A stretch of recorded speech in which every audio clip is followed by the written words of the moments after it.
জীবন যেমনই হোক, ঈশ্বরের প্রতি আমাদের কৃতজ্ঞ থাকা উচিত। কেননা আমার আপনার কাছে যা আছে, অনেকের কাছেই তা নেই। খুব সুন্দর একটি ছোট্ট গল্প, অবশ্যই শুনবেন।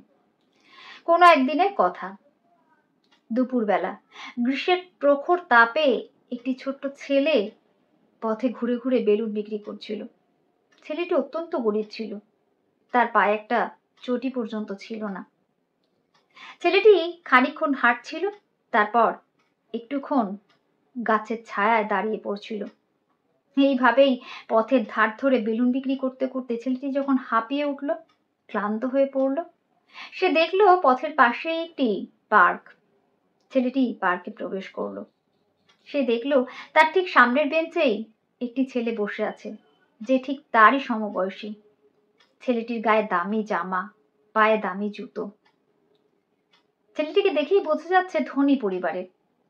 বেলুন বিক্রেতা ছেলেটি ধনী ছেলেটিকে দেখে উপরের দিকে তাকিয়ে ঈশ্বরের উদ্দেশ্যে বলতে লাগলো, হে ঈশ্বর, ওর গায়ে কত দামি জামা, আর আমার গায়ে ছেঁড়া। ওর পায়ে কত দামি জুতো, আর আমার পায়ে একটা চটি পর্যন্ত নেই। তুমি ওকে কত সুন্দর জীবন দিয়েছো, আর আমাকে এত কষ্টের। ছোট ছেলেটি আপন মনেই চোখ বন্ধ করে ঈশ্বরের কাছে প্রার্থনা করতে লাগলো, বলতে লাগলো, হে ঈশ্বর, তুমি আমাকে ওর মতো জীবন দিয়ে দাও, আমি ওর মতো জীবন যাপন করতে চাই। ছোট্ট ছেলেটির প্রার্থনা মঞ্জুর হলো। ঈশ্বর তার কথা শুনলেন। যেই মুহূর্তে ছোট্ট ছেলেটি চোখ মেলে তাকালো, সে দেখলো সে সেই ধনী ছেলেটির শরীরে। পরনের দামি জামা, দামি জুতো দেখে সে অনেক খুশি হলো। কিন্তু কিছুক্ষণ বাদে সে যখন বেঞ্চের থেকে উঠতে নিল, সে অনুভব করতে পারলো তার পা দুইটি নড়ছে না।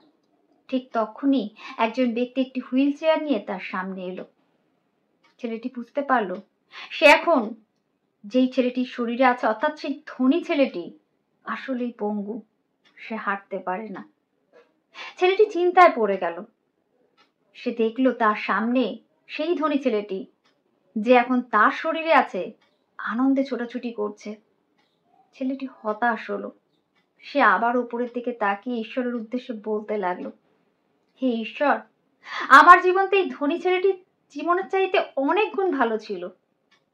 সে মিনতি করতে লাগলো, বলতে লাগলো, হে ঈশ্বর, তুমি আমাকে আমার জীবন, আমার শরীর ফিরিয়ে দাও। হ্যাঁ বন্ধুরা, একদমই আপনি যেই জীবনযাপন করছেন তা কারো না কারো কাছে স্বপ্ন।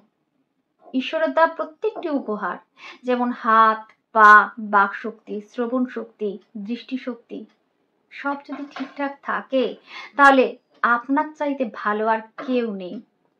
এরপরেও যদি মনে হয় আপনি খারাপ আছেন, তাহলে আপনি আপনার নিজের দৃষ্টিভঙ্গি পরিবর্তন করুন।